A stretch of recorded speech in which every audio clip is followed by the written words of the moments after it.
Kay Raming nangako na magbibigay ng salapi para sa libro. Ano bang akala nila sa akin? Kung kailan pa kinakailangan ng isang tao na matahimik ang kanyang diwa at isip, ay saka pa nila lilinlangin at aabahin. Manaka-nakay naiisip ko tuloy na sunugin ang aking sinusulat at ako'y lilisan upang makapaghanap buhay para sa aking sarili. Pero tulad din ng dati, may kaibigan siyang Valentin Ventura na nagpaluwal ng salapi para sa nobela. Ang isa pa niyang kaibigang si Jose Basa ang nagpautang ng pamasahe patungong Hong Kong. Dito'y muling nakatagpo ni Rizal ang kanyang pamilya.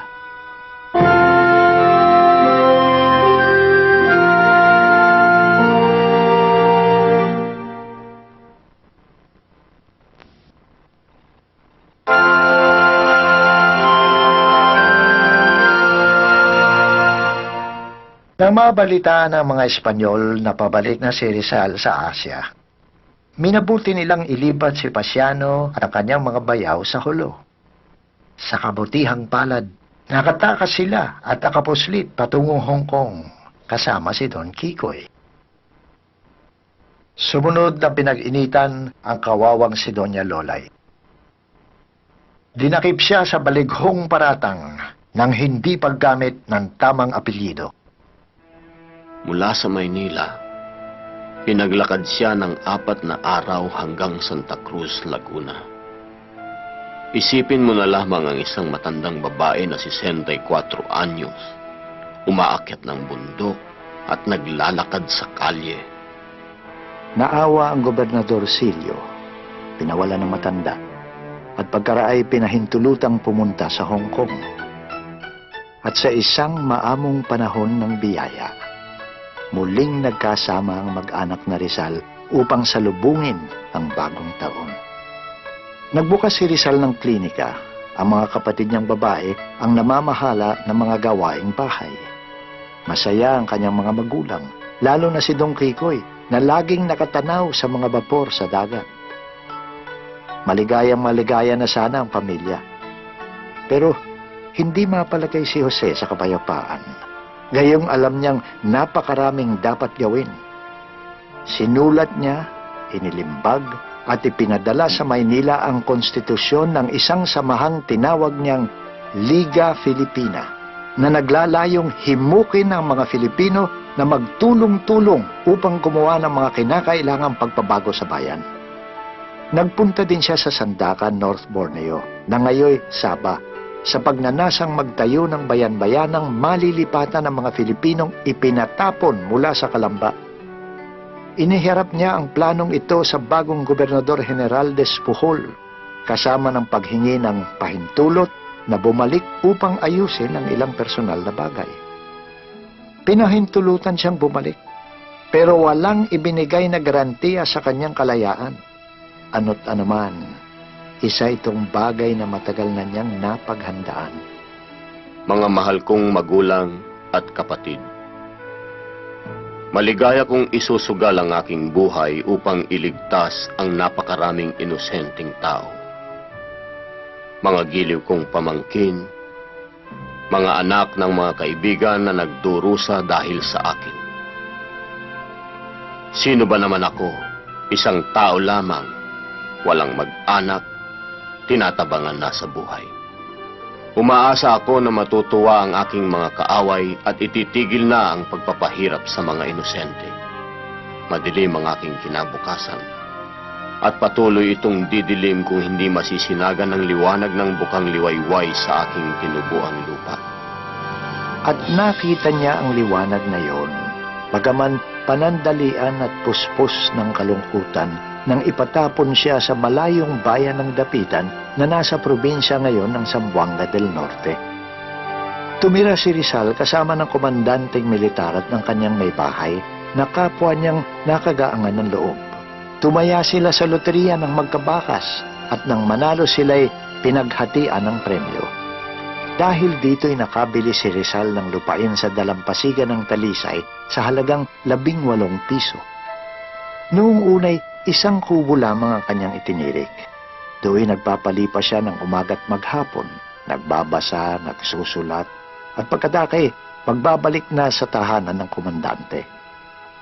Noong tumagal ay nagtayo siya ng klinika na bukas sa mayaman at mahirap at nagtatag ng maliit na eskwelahan. Dito'y Europeo ang estilo ng pag-aaral. Itinuturo kasama ng wikang Espanyol ang Ingles, palakasan, at mga kakayanan sa paghahanap buhay. Hindi siya pinabayaan ni na Blumentritt 10 ng mga kaibigan nitong iskola sa Europa. Lagi siyang nakakatanggap at sumusulat ng liham sa iba't ibang wika tungkol sa iba't ibang bagay. Nariyang iulat niya ang bagong species ng palaka at insekto na ipinangalan naman ng mga Europeo sa kanya. Nariyang magpalitan sila ng kuro-kuro ni Blumentritt tungkol sa wikang Tagalog. Dumating din ang panahon na pinayagang tumira kasama niya ang kanyang ina at ilang kapatid na babae. Gayunman, hindi maikakaila na inagaw si Rizal sa nakagawian niyang buhay at ang tahanang natagpuan niya rito ay walang iba kundi isang magandang hawla. Sa isang malungkot na tulang alay sa kanyang ina, isinulat niya ang kanyang damdamin. Ako'y natapon sa kabatuhan ng bayan kong Mutya. Wasak na ang kinabukasan at tahanan may wala. Kaya't sana'y magbalik dating pag-asa tadhika. Yaong dalisay na pananalig ng tapat at musmus kong diwa. Na siya kong tanging yamang hindi nasasanla. Naibsan ang pangungulila ni Jose nang dumating si Josephine Bracken. Sinamahan ni Josephine sa klinika ang kanyang nabubulag na ama-amahang si Mr. Taufer. Nahulog ang loob nila sa isa't isa at sinasabi na sa dalampasigan ipinagtapat ni Rizal ang nilalaman ng kanyang puso. Josefina, Josefina, naparito ka sa dalampasigan, naghahanap ng pugad, ng tahanan, tulad ng ligaw na ibon ng karagatan. Sakaling dalhin ka ng iyong kapalaran sa Hapon, China o Shanghai man, huwag sanang mawaglit sa iyong isipan ang puso kong tumitibok na ikaw ang dahilan. Bagamat tumutol si Mr. Taufer sa takot na mawawalan siya ng tagapag-alaga, nagawa din ni Josephine na dispatsahin ito sa Maynila at bumalik sa dapitan upang mamuhay kasama ng kanyang mangingibig na tinawag niyang Joe.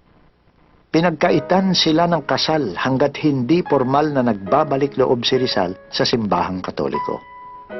Mahal kong ina, mabait siya, masunurin.